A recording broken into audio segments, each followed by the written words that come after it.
This is my first video ever, and I'm about ready to jump into a weight loss regimen, get myself back healthy again.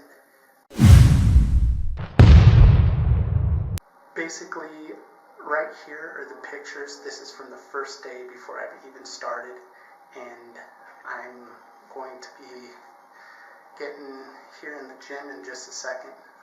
Right now I'm sitting in a changing room here in the gym.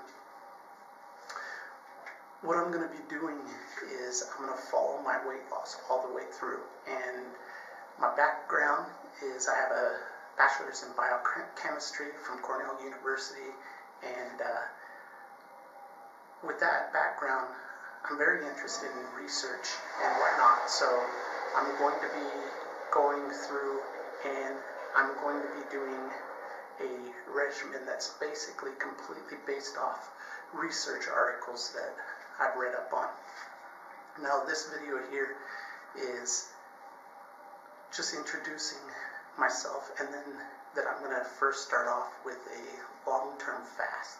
And a lot of people are like, that's unhealthy, or you're going to starve yourself all your muscle, you're going to hurt yourself or whatever. And from the research that I'm seeing, that's just not true. Also, people talk about, healthy weight loss being weight loss by a very strict and coordinated diet and a slight reduction in calorie intake. And all the literature that I've been able to find that was actual research done in this process of weight loss. Most people say if you do it the healthy way, which they mean slight calorie reduction, weight loss over a long period of time, that you're more likely to keep the weight off.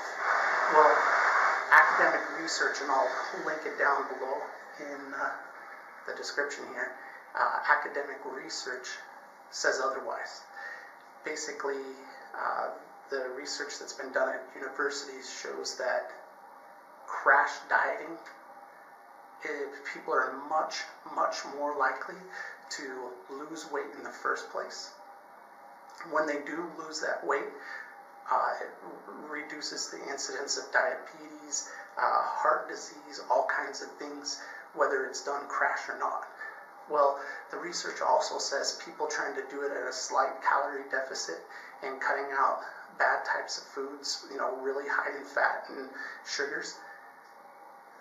It's good to cut that out of your diet, period, obviously, but people that just try to do it in that route rarely ever lose enough weight to make a difference in their overall health.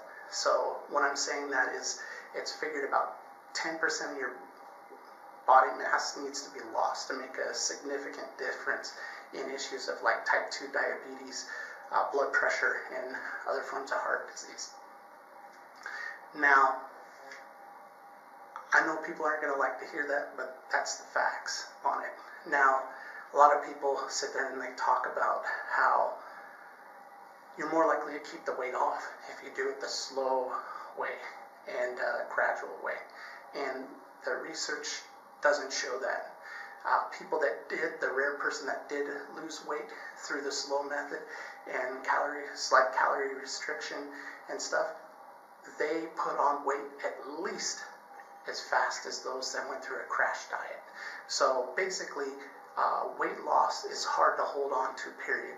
So I kind of plan on this process for me showing my journey through this weight loss using scientific research, and then when I'm at a weight that I'm happy with, I intend to go ahead and move forward in trying to maintain weight. So that's my story right now. Today is the beginning of that process, and the first thing I'm going to do is I'm going to start a long-term fast. And I had worked on an internship at a heart organ transplant hospital in San Antonio, Texas, where I noted in kidney transplants, a big thing nowadays is the utilization of a chemical or a drug called Campath. And what Campath does is it knocks down the entire immune system, and then it's almost like a reset. So the patient has a whole new set of blood cells, a whole new set of immune cells. And that shows to have less issue with that new transplanted organ because you have that reset. Well, what I'm reading from literature, academic literature on long-term fasting, is it does slightly the same thing with the immune system, number one, not to the extreme by any means, but also it gives a chance for your stomach to shrink. With your stomach shrinking, you're more likely to feel satiated or no longer hungry with less amount of food, because as our stomach stretches, we release hormones that tell us that we're full.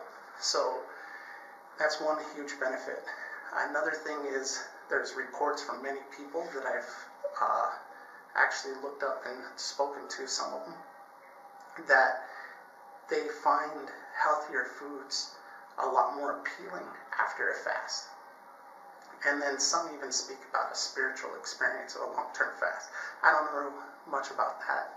I'll share my experience with it. And today I'm starting a water fast where I'm only going to take a multivitamin.